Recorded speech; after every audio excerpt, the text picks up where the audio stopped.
tous les messagers sont des hommes. Aucun parmi les prophètes et les messagers n'était une femme.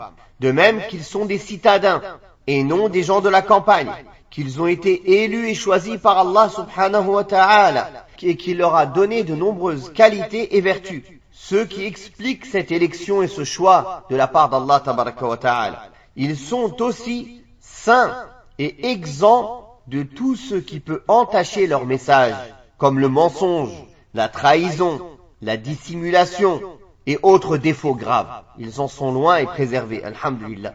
Ils sont aussi à l'abri de toute erreur dans la transmission de leur message.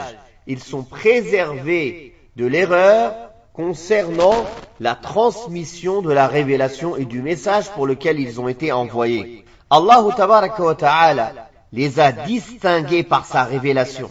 Et c'est pour cela que la foi en les prophètes et messagers est une obligation, de même que leur obéissance et de suivre leurs préceptes. Celui qui les renie ou qui renie l'un d'entre eux est un mécréant. Celui qui les diffame, qui les rabaisse ou qui les insulte est un mécréant.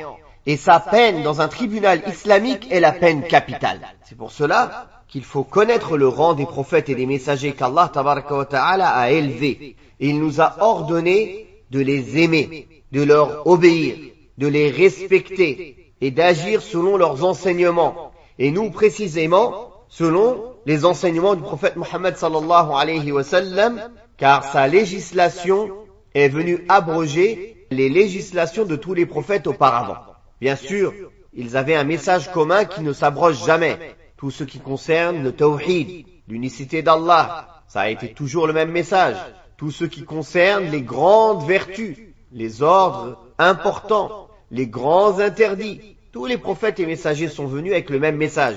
Sauf qu'il y avait des différences dans certaines règles et certaines législations qui étaient spécifiques à chaque prophète et messager, puis leur peuple. Et le prophète Mohammed sallallahu alayhi wa sallam a été envoyé comme une miséricorde pour les mondes, comme dernier prophète et messager. La révélation avec laquelle il est venu de la part d'Allah tabaraka wa ta'ala est venue confirmer tout ce avec quoi sont venus les prophètes et messagers avant lui, est venue en abrogeant certaines règles qui étaient spécifiques aux communautés précédentes. Elle est venue aussi en corrigeant tout ce qui avait été falsifié, que ce soit en rajout, en diminution, ou que ce soit en ayant caché certaines vérités. Alors, Allah tabaraka wa ta'ala a envoyé son prophète Mohammed sallallahu alayhi wa sallam avec toute la vérité, pour être un guide pour l'humanité jusqu'à la fin des temps.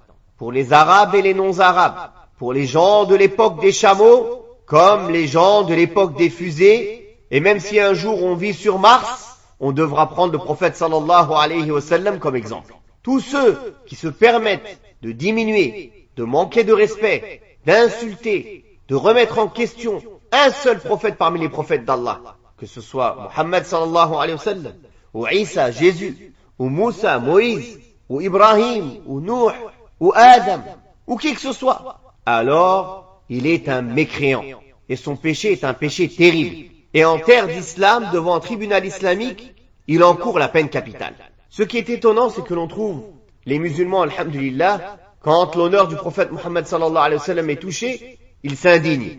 Mais quand les gens se moquent du prophète Isa, ils ne s'indignent pas. Quand les gens se moquent du prophète Moussa, ils ne s'indignent pas. Croient-ils que ces prophètes ne sont pas les prophètes envoyés par Allah? Notre indignation doit être aussi grande. On ne doit pas accepter les blagues sur le prophète Isa, sur Jésus, sur Moïse, comme ils font les kuffars qui se moquent des prophètes et qui font des blagues sur eux. Car ceci est un péché capital chez nous. Et on doit reconnaître aux prophètes et aux messagers leur rang qu'Allah leur a donné.